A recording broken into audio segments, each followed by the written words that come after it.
we inform. Religious freedom is about people of faith being able to live out their faith, live out their convictions, no matter where they are. We equip. Sacred honor is the courage to speak truth, to live out your free speech.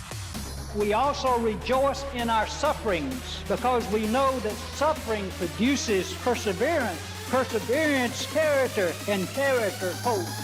This is At the Core on American Family Radio. Welcome to The Core here on American Family Radio. This is our Friday edition of the program. It's been a very busy week. Kicking off the show on Monday with some election prep. Rick and I hosted the show talking all things election and the implications. On Tuesday, of course, Rick was with you on Tuesday as he usually is, but that election night coverage, we went 6.5 hours into the evening and ended the night, technically the morning, about 12:30 a.m. Central, with a President Trump victory with the Electoral College. So this is, you read the history books. Hopefully you do. Maybe half of our country doesn't read the history books, but you read the history books growing up and in school, and sometimes you think about, what would it have been like to live through history, through key events in history, and what we're doing right now. Anybody alive right now, folks, you're living through major events in American history. So don't forget that and make sure that you take it all in. So President Trump is the president-elect as of the recent results in the last 24 hours. He has also secured Nevada and Arizona. So he ended the election with 312 Electoral College votes. He needed 270 to win. So a pretty strong victory, considering the makeup of our country and how divided we are. Pretty decisive victory for President Trump on the Electoral College and the popular vote. This was unusual. I did not expect President Trump to carry the popular vote. I did expect him to carry the Electoral College and win the presidency, but I did not expect him to carry the popular vote. I thought that was a wish list item that probably wouldn't come to pass, but it did. He received 4 to 5 million more votes than Vice President Harris, which is the first time that's happened in over 20 years for a Republican to win the popular vote. I played the clip earlier in the week on Wednesday of CNN, and Jake Tapper was shocked when the CNN analyst pulled up the map of the U.S. and all the counties, and they were filtering by looking for any state and any county in the U.S. where Vice President Harris outperformed Biden compared to 2020, and there were zero. There were none, nada. And he was shocked. He said, holy cow, there's none. Kamala Harris has not outperformed Biden in any state. So that was very telling after the election. And this might go down as the fatal mistake. The fatal mistake ultimately being Biden choosing to run again, but then after he chose to run again, the fact that the Democrats ditched Biden, the way that they went about that and the time frame in which they did that could go down in the history books as the fatal mistake with the Democrats. So the history books will write all this, and we'll see what they say and how it's framed and positioned. But a lot of criticism with the Democrat Party, even internal criticism, and we'll talk about some of that today. Well, it's let's just jump through some of these clips. The first one I want to start out with is one I meant to get to on Wednesday, but I just ran out of time. And as I've said multiple times, I'll say it again. I firmly believe that the Democrats, the Marxists, and the left, that they are so radical, so out of control, so out of touch with reality that they're having a very difficult time reining themselves in, bringing themselves back to earth, and rationalizing and reasoning through their positions and their defeat.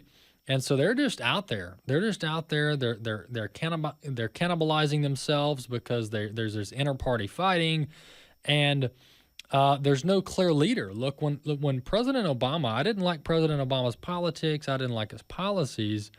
But President Obama and his team, they were crafty, they were smart, they were pragmatic, they knew how to win elections, they knew how to run a ground game.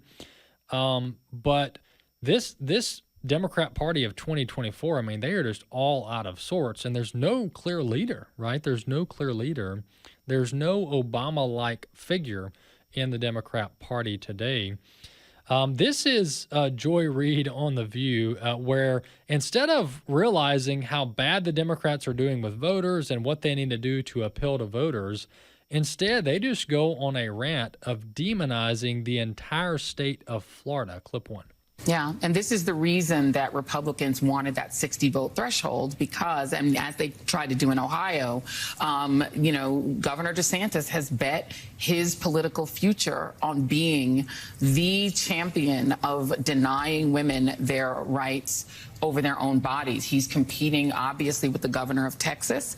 He's thinking about a future in which he would like to inherit Donald Trump's white evangelical base. And he's decided that this is his marker, and he's been willing to use really the awesome powers of the state to try to intimidate and bully even television stations in the state against running ads in favor of that protection. So it will defy all of the other states, including very, very red states that have protected women. Florida, in a lot of ways, it's going to be interesting. And when Stephanie is back, it will be interesting to talk about what Florida's future looks like as a place that can attract corporate headquarters and investment in a state where the governor routinely bullies companies, routinely sues companies that displease him, sued Disney, sued cruise lines, bullied schools about mask mandates, bullies TV stations about what ads they can run.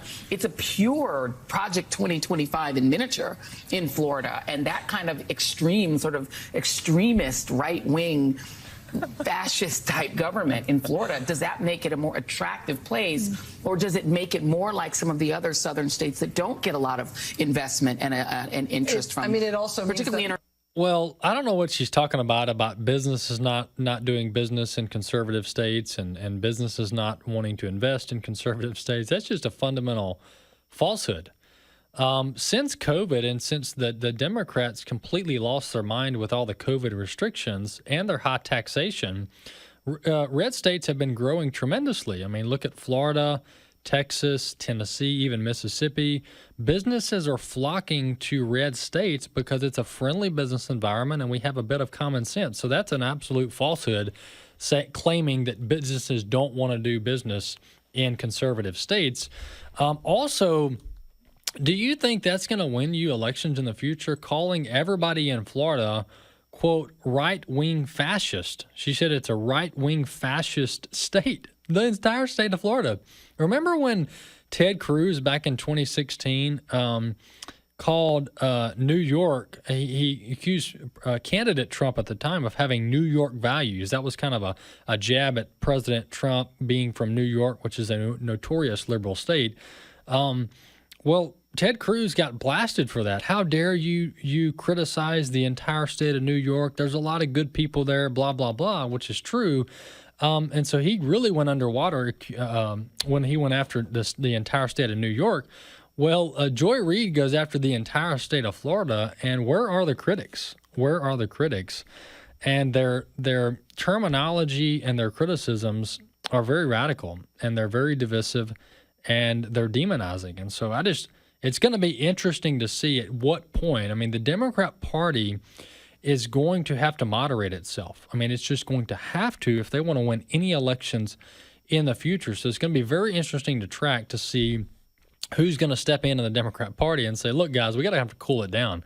We're going to have to do a reset because clearly what we're doing right now is absolutely not working. Well, continuing the theme of just pointing out the reality that the left has not learned their lesson yet when it comes to their radical position, this is a pretty humoring clip, and I didn't check with Jeff. I hope he bleeped out the. Okay, he did. So we got a clean clip here. This is Rosie O'Donnell talking about how we still need to ditch the Electoral College vote and how we need to prepare for President Trump's mean administration. Clip 3. Call your friends, check on them, and get ready because we're in for one hell of a ride with him at the helm and no immunity guardrails. Okay. God bless America, people. That's all I can say. We're going to need it. And how about we get rid of the Electoral College? Does that, anybody like that? Anyone? I'm not so sure anymore. It's a popular vote. That's what we need to do. Who gets the most votes wins. One vote, one person. No racist math in the equation. Okay? That's what I'd like to do. So that's Rosie O'Donnell saying that, look, hey, you got to get ready for this big, bad, mean Trump. And then we need to still ditch the Electoral College. Well, the reality is that President Trump on this occasion actually won the popular vote. So it doesn't matter if you would have ditched the Electoral College. President Trump won the popular vote, so it doesn't matter. But when you go after the symptoms as opposed to the root problem, the root illness in the party, you're not going to fix things. And this is the fundamental flaw with the Democrat Party, is all they want to focus on. And in some regards, this works in their favor. They are heavily in favor of systematic change. That's what they call it. And they say the system is the problem. We've got to go after systemic change. Well, the system here, folks, is not the problem. The reason the Democrats keep losing is because of their positions. I mean, they are completely out of touch with the American electorate. And so it doesn't matter necessarily whether you change the Electoral College, pack the Supreme Court, get rid of the filibuster in the Senate. That's not the root problem. The root illness is that the Democrat Party is out of touch with the American voters, and every time we put them in charge, we regret it, and we regret it sorely. All right? This is how President Trump got in there to begin with in 2016, and this is why he was just reelected. It's because every time we put the Democrats in charge, they break things, they mess things up, they ruin the country, and they take these radical positions. And so here we are a few days later. That clip was from Wednesday, and the Democrats still aren't recognizing the root problem of being out of touch with the American people. And this is just out today. Alexandria Ocasio-Cortez, far lefter in the Democrat Party, far lefty, she said that Vice President Kamala Harris's loss was because of, quote, sexism and racism, end quote. So here you have it. I mean, these are leaders in the party, and some of them have owned up to the fact that they just ran a terrible campaign. They're out of touch with voters, and we'll talk about this more in the next segment. I've actually got clips of Democrat strategists saying, hey, we're out of touch with working class America. But AOC here now is saying, look, this is all over sexism and racism. This is all over sexism and racism. And I played the Joe Scarborough clip on Wednesday of them saying that misogyny is the problem with Kamala Harris's loss, that men just don't want women to be in charge. Well, let me just give a notice to the Democrat Party. If you guys want to win any national elections in the future, you cannot demonize the voters that you're trying to win over. You just can't do that and expect to win elections. So the question is when is the Democrat Party going to wake up? If they want to survive, they're going to have to wake up and come to the realization that the American people are unsatisfied with their positions. We'll be back in just a few with more of The Core.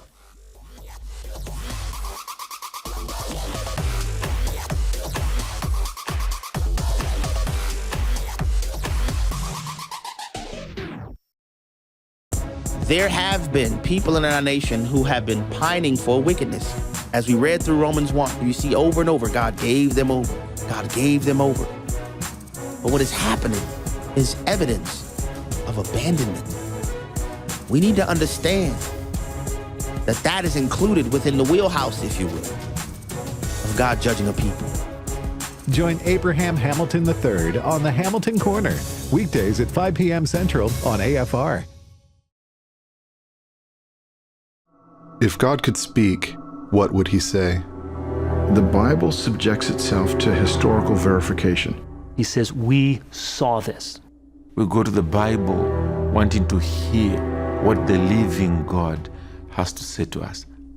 When God speaks, what does he say? The God Who Speaks. Visit thegodwhospeaks.org. The Stand provides a Christian perspective on current issues that are important to your family. Produced by the American Family Association, this monthly magazine is full of articles and stories about people who are making a difference in their community and around the world. Sign up today and receive a free 6-month subscription. Visit thestand.net or call 1-800-326-4543. My wife, Jan, played in the marching band in high school and then in college. They all had matching uniforms. But when they played the music, nobody played exactly the same thing. As believers, unity of the faith, we're not the same. We're different. We have different parts to play. But there can be unity as we play our part in Christ Jesus. Exploring the Word, weekday afternoons at 3 Central on American Family Radio.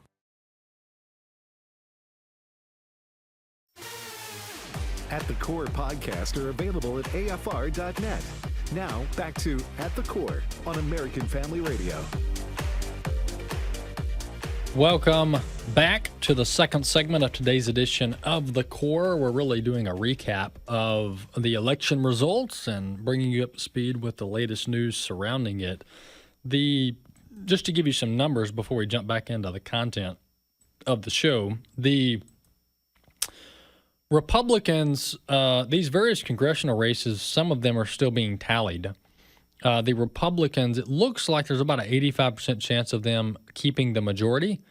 They need 8 more seats to pick up over the next few days as ballots are still being counted around the country in a few districts. So right now, Republicans have an edge in the House of Representatives. It looks like they should maintain control of the House. When you look over at the Senate, just in the last 24 hours on Thursday afternoon, the Pennsylvania race was called for the Republicans. So David McCormick unseated the Democrat incumbent, Bob Casey, there by about 0.6 percentage points, about 30,000 votes was the difference.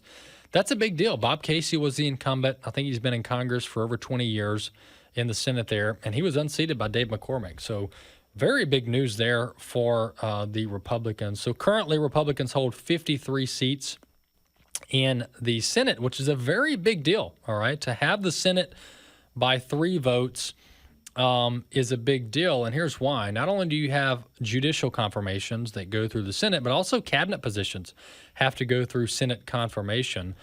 So having that 3, 4, 5 seat majority is a really, really big deal. Now, there's 2 outstanding races when it comes to the Senate that haven't been called yet. Now, they could be called very soon because of the margins, but Arizona hasn't been called yet. That's a Democrat seat there currently. And Nevada hasn't been called yet, and Nevada's closer than the one in Arizona. So neither one of those have been called. It looks like they'll probably stay Democrat, which would keep Republicans at 53 seats in the Senate. But nonetheless, there's still 2 races outstanding, so we'll continue to keep an eye on that. And as I mentioned, President Trump did close out the election with 312 Electoral College votes. All of the states' races have been called for the president, so no outstanding states when it comes to the presidential map. But back to our discussion of the Democrats and their problem that they have with voters right now. Some Democrat strategists are realizing, we've got a clip here, but the former Obama Axelrod, that's what I'm thinking. David Axelrod, the former Obama campaign manager that helped run the 2008 campaign, he's even admitted, look, this is not good for the Democrats. Democrats are going to have to figure out how to connect with your average voter out there, and they're just not doing a good job with it. And when you look at the breakdown of the Democrat demographic, I read this data, this result the other day after the election. It's pretty shocking. But Democrats are pretty much winning the college-educated, suburban vote. All right? They're pretty much winning the college-educated, career, suburban vote. But they're losing in every other category. All right? So they're losing a lot of your blue-collar workers. They're losing all of your rural voters. They're even losing a lot of inner-city voters. I mean, President Trump peeled away at the Democrats' lead in some of these key demographics that Democrats have dominated in inner cities for decades. Hispanics. I mean, President Trump actually won Hispanics, which is very hard to do. Hispanics have traditionally voted Democrat, but they voted for President Trump in this past election. So Democrats have lost a lot of ground that they're going to have to make up in order to win a national election in the future.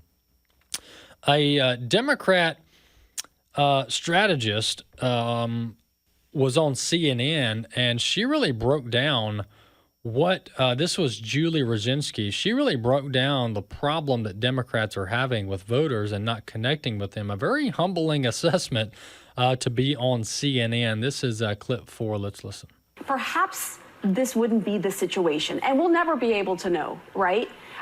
What do you say to that? You know, I'm going to speak some hard truths to my friends in the Democratic Party. This is not Joe Biden's fault. It's not Kamala Harris's fault. It's not Barack Obama's fault. It is the fault of the Democratic Party in not knowing how to communicate effectively to voters. We are not the party of common sense, which is what the message that voters sent to us.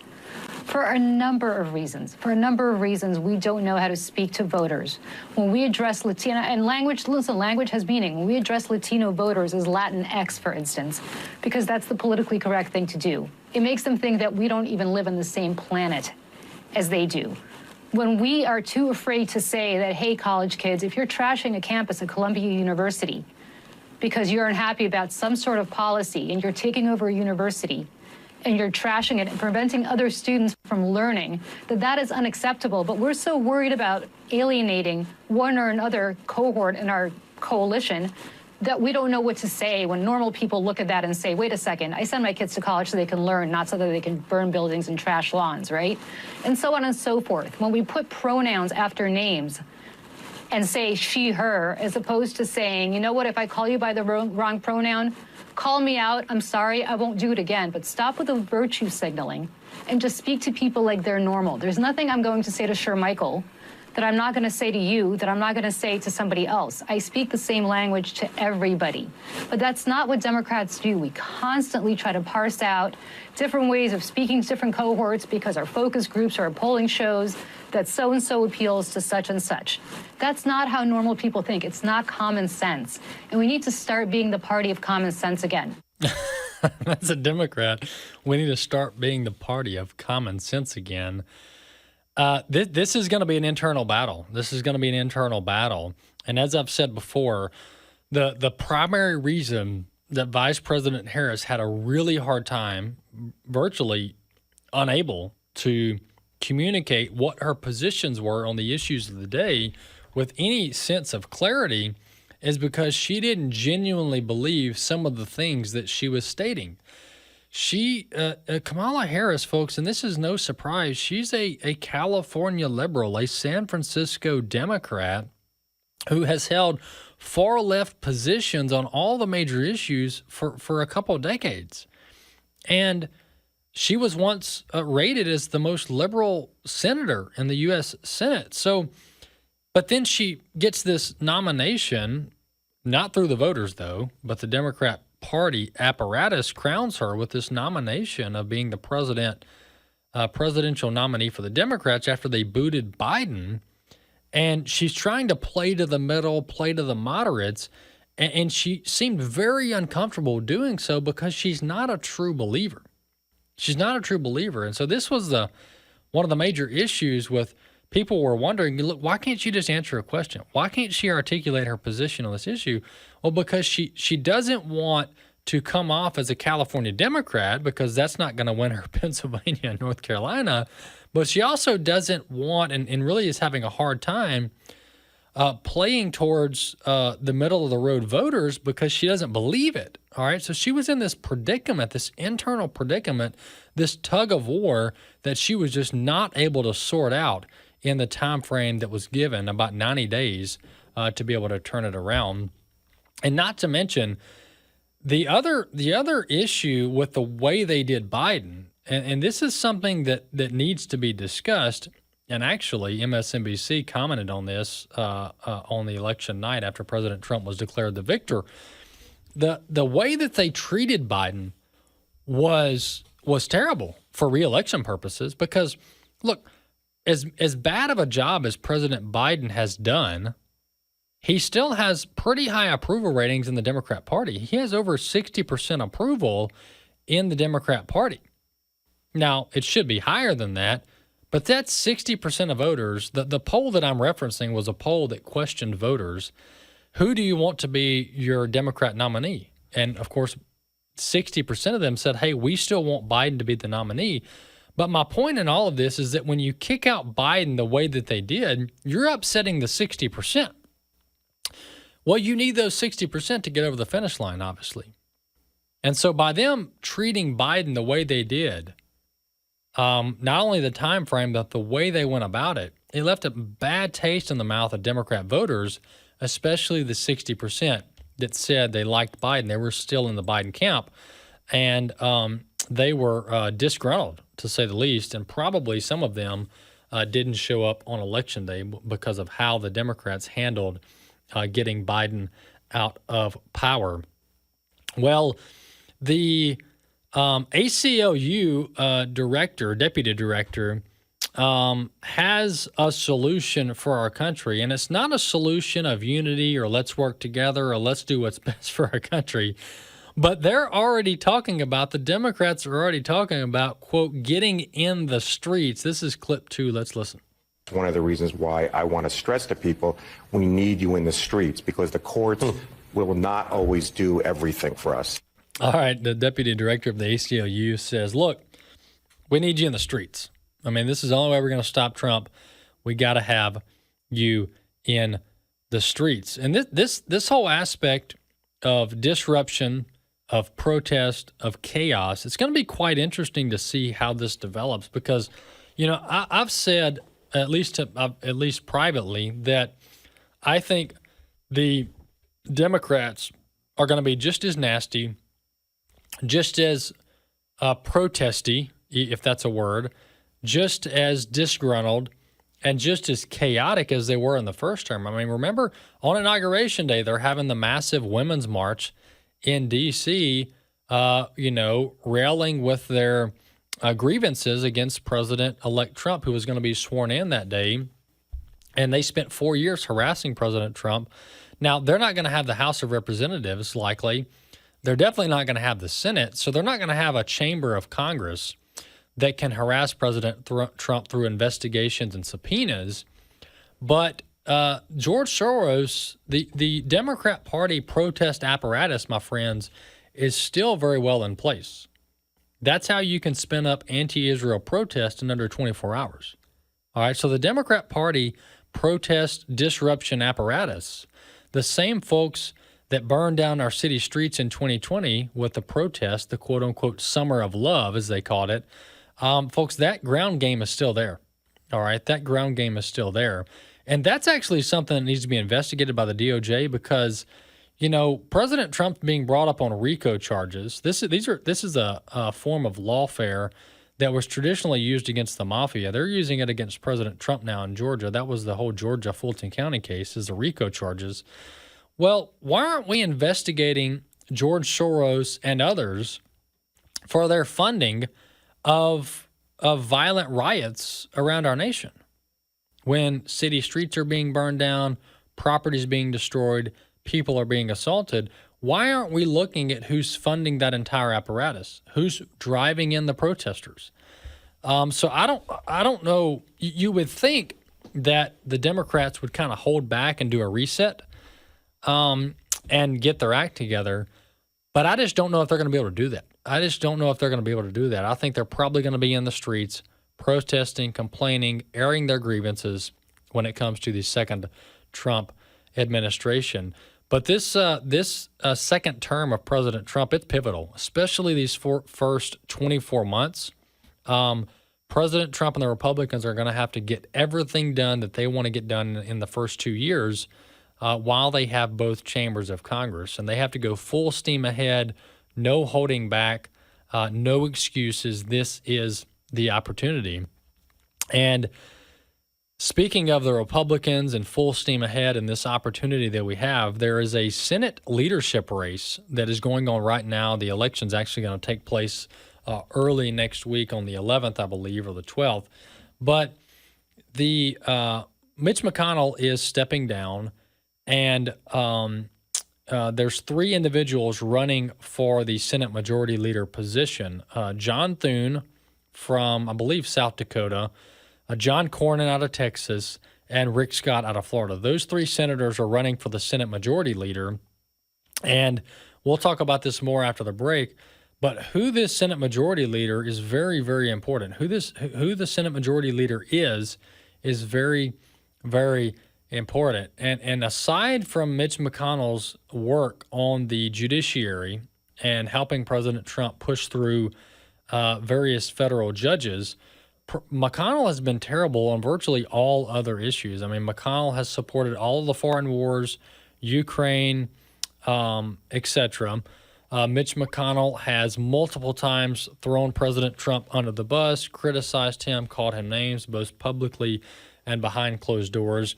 But one of the greatest offenses of Senator McConnell and his allies, which include Cornyn and Thune, is the fact that Mitch McConnell and the Senate Republican committee spent $0 helping Ted Cruz in Texas.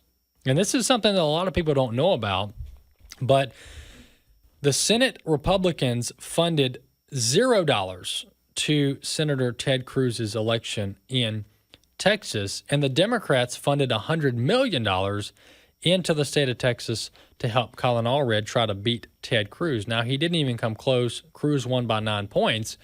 But nonetheless, the fact that the Senate Republicans didn't help Ted Cruz out at all is infuriating and disqualifying. So anybody who cozies up to McConnell, including John Cornyn and Thune, they're disqualified from holding that Senate Republican majority position, the majority leader. We need somebody else. And Senator Rick Scott, I really, really like out of the state of Florida. I think he's qualified to be the Senate majority leader.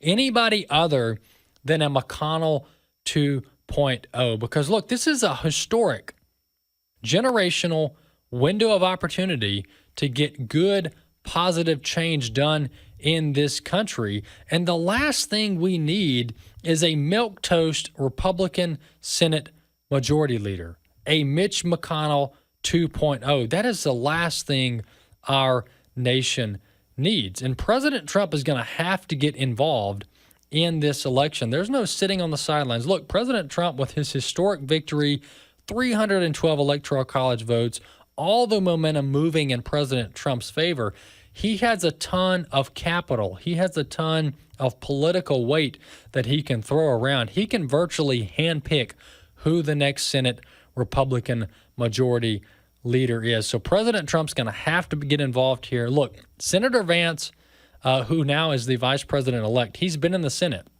He knows how this works. He knows the nasty backroom, backstabbing Mitch McConnell, how he works.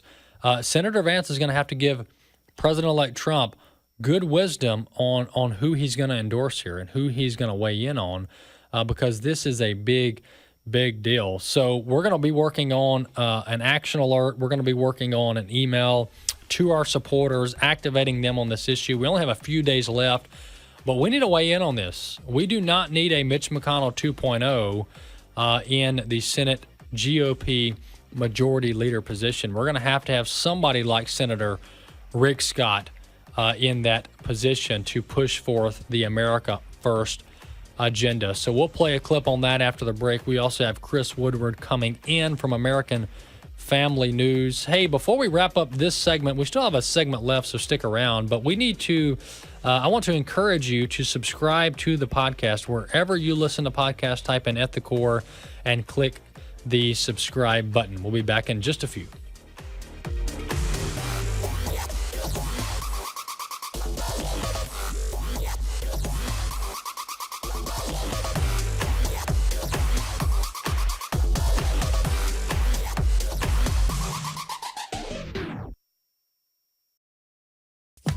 Some guy who claims to be a girl is not science. I'm sorry. It's not. You just can't claim to be something that you're not. No, we don't allow people to choose their ethnicity. No. Or their age. No, I can't say I'm an Eskimo, so provide me with a free igloo. We don't let people do that. We don't. You're a male, and you can't claim to be a female, because you're not. Today's Issues, weekday mornings at 11 Eastern and 10 Central on American Family Radio.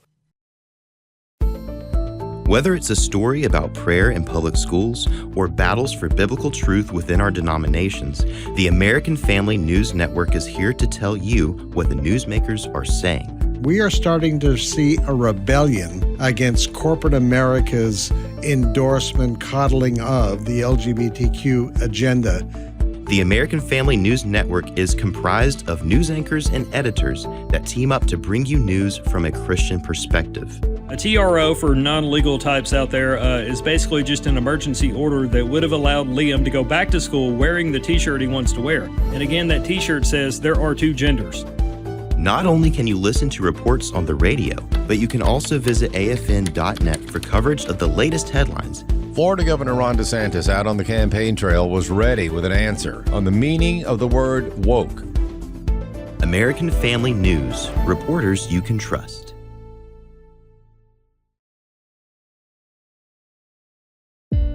Are you being honest and dependable in your personal money matters? Honesty is one of the first things Jesus requires of new believers. When some tax collectors approached Jesus to be baptized, they asked, "Teacher, what shall we do?" And he said to them, "Collect no more than what you have been ordered to." You need to be honest to be effective for God's kingdom work. Tune in to Faith and Finance with Rob West, weekdays at 9 a.m. Central on American Family Radio. At the Core podcasts are available at afr.net. Now, back to At the Core on American Family Radio. Welcome back to the program. Walker Wildmon here on this edition of The Core, on this Friday edition of the program. As I mentioned, going out of the last segment, don't forget to subscribe to the podcast wherever you listen to podcasts. Just type in At the Core and click the subscribe button in your podcast library. Well, this Senate Republican Conference election is set to take place on Wednesday of next week. Folks, the interesting thing about this kind of gives you a glimpse into how Mitch McConnell works. And we, AFA, we had our spat with Mitch McConnell during the first Trump administration. He was terrible. Wouldn't consider getting rid of the filibuster to get good legislation through. Just very much establishment rhino, has very low approval rating in his home state of Kentucky.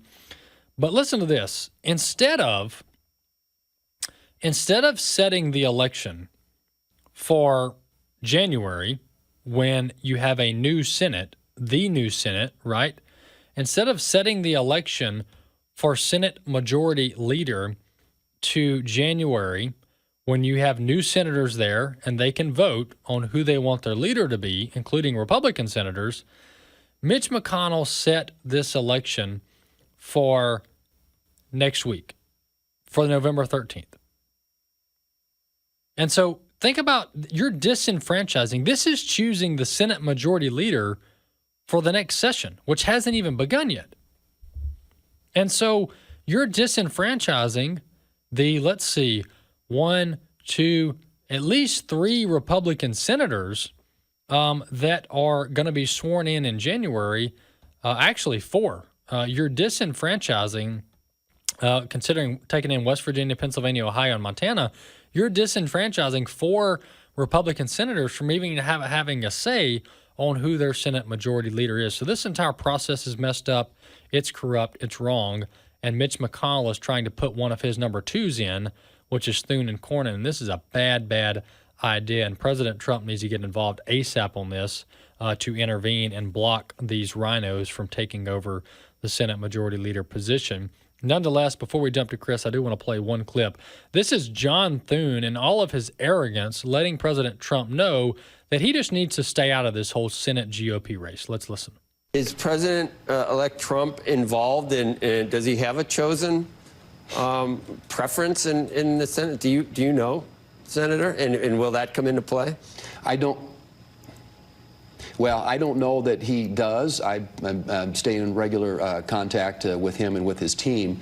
And, obviously, if he wants to, he could exert a considerable amount of influence on that. But honestly, I think my preference would be, and I think it's probably in his best interest, to stay out of that. These Senate secret ballot elections are probably best left to senators, and he's got to work with all of us when it's all said and done. But whatever he decides to do, that's going to be his prerogative, as we know. But I think we're going to have that election next Wednesday, and we'll have a new leader.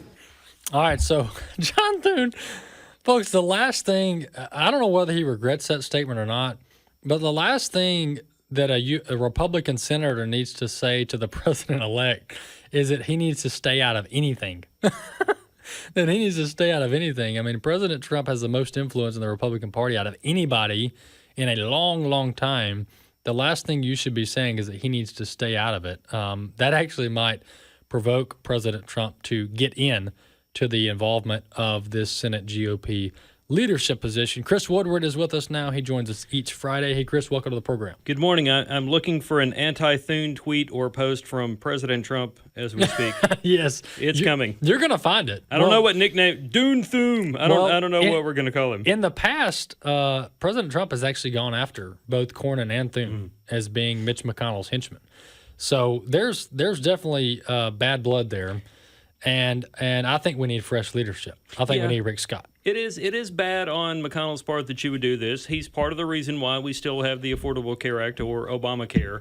Yep. He and other members of Congress, quite frankly, Republicans in the House and Senate, they haggled over the replacement rather than just get rid of Obamacare and then come up with a replacement. Yes. He's part of the reason why we still have that. Years after he said, put me in office and we'll get rid of it. Yeah, that's exactly right. So we'll continue to track that.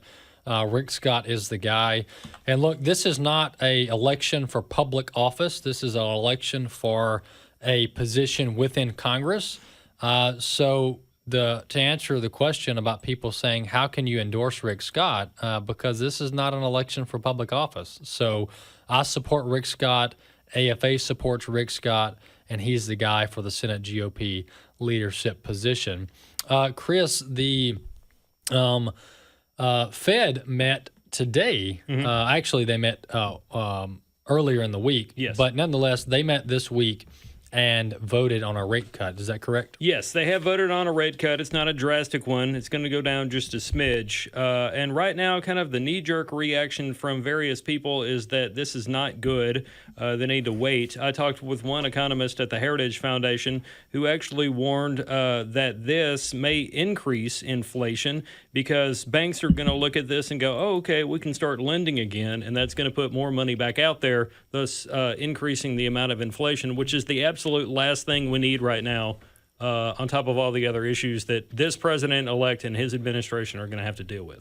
Yeah, I agree with the Heritage spokesperson on that from purely a rate vantage point. But I will say, because when you do lower rates, it frees up the money supply and could be inflationary. But I think if President Trump gets in there, which we know he will, and goes after other areas that are inflationary, like energy, it could be okay. It could even out. because at the end of the day, the interest rate really isn't the core problem, right? The interest rate is a tool that they use to rein in inflation, but the underlying problem is that the money supply was too much, right, with the trillions of dollars that Congress printed, but also the over-regulation, right? The over-regulation on the energy industry and energy prices being skyrocketing. So there's all that COVID lag where we made a lot of bad decisions as a country that we're still getting over. So it's possible that if President Trump gets in there and really begins to free up the economy, that lowering of interest rates isn't a bad idea. Yeah, I would agree with that. And people do need to understand that, Trump's going to take office. If the Lord tarries, Trump's going to take office January 20th of next year. That doesn't mean the cost of your groceries on January 21st is going to be half of what you're paying right now. It's going to take a long time. But if you do all the things that you just mentioned there, where you announce things on day one through executive order, let's get rid of these regulations, let's drill, baby drill, all these things that he's talked about for over a year now, all of those things combined will have an immediate impact. Your 401k is probably going to be doing pretty well, depending on where you have your money. And really by the end, I think, of 2025, certainly by spring of 2026 is when you're going to start to see real relief that you voted for, if the people listening to me voted for Trump, hoping that he would make the economy better. Yeah. The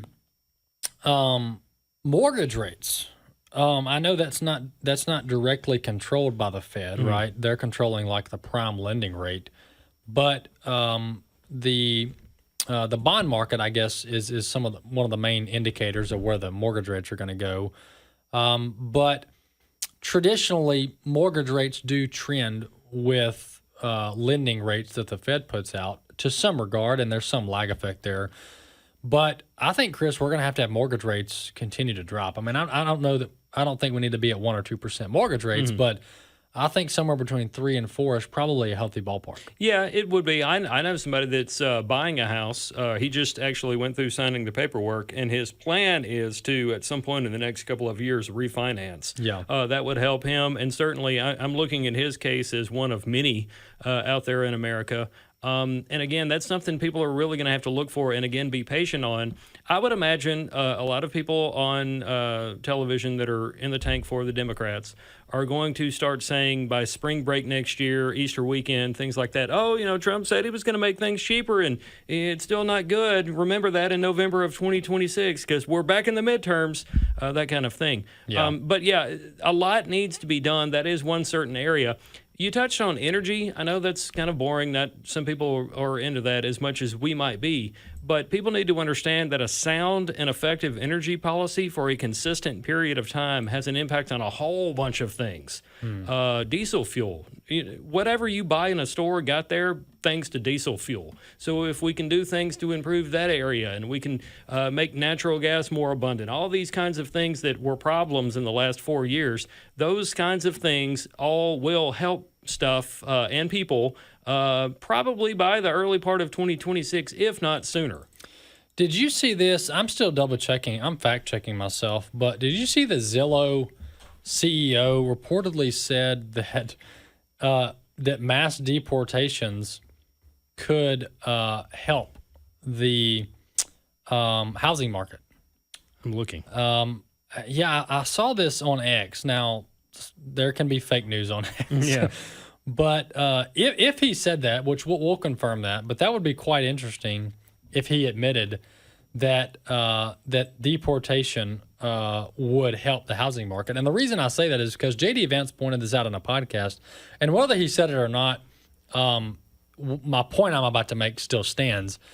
J.D. Vance said in a podcast with the New York Times that if we deport illegal immigrants, at some point that's going to help the housing market because they have to have somewhere to live when they're here, and that would free up, whether we're talking apartments or homes or condos or whatever.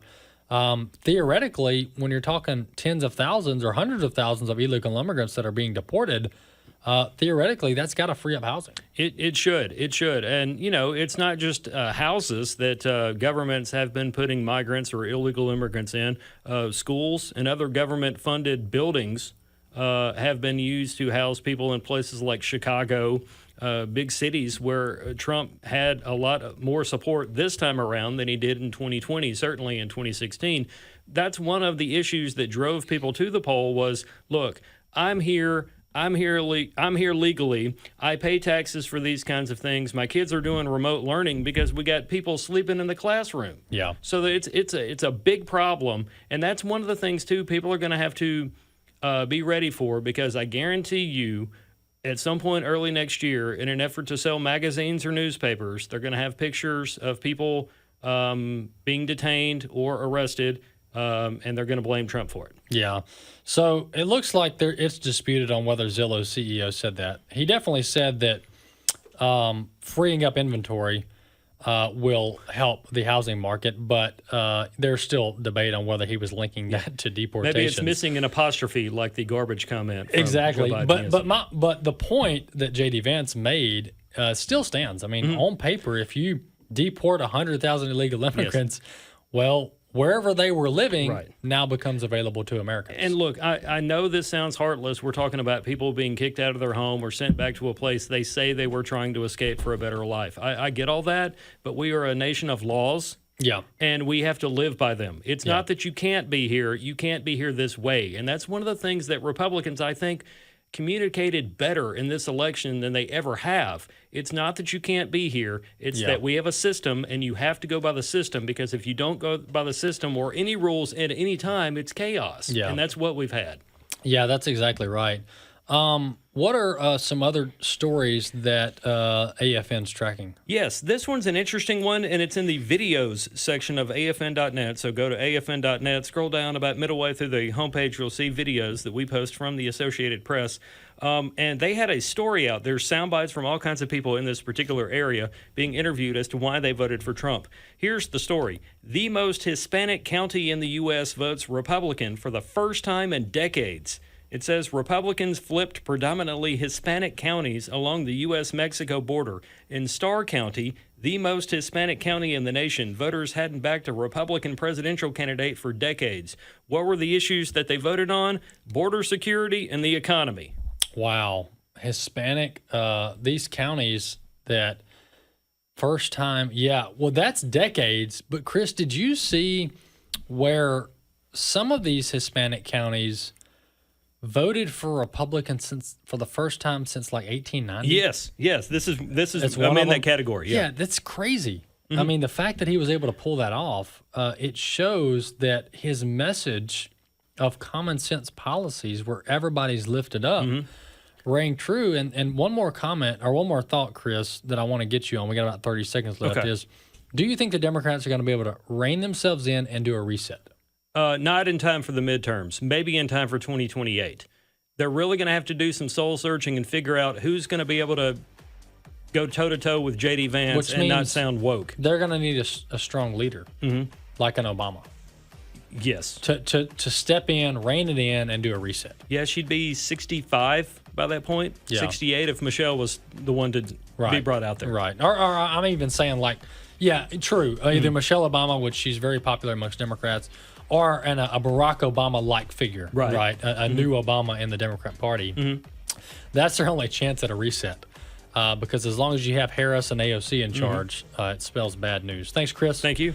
All right, folks, thanks for joining us on this edition of The Core, listening to American Family Radio. Check out our website, afr.net. Download the AFR app, and we'll see you next week.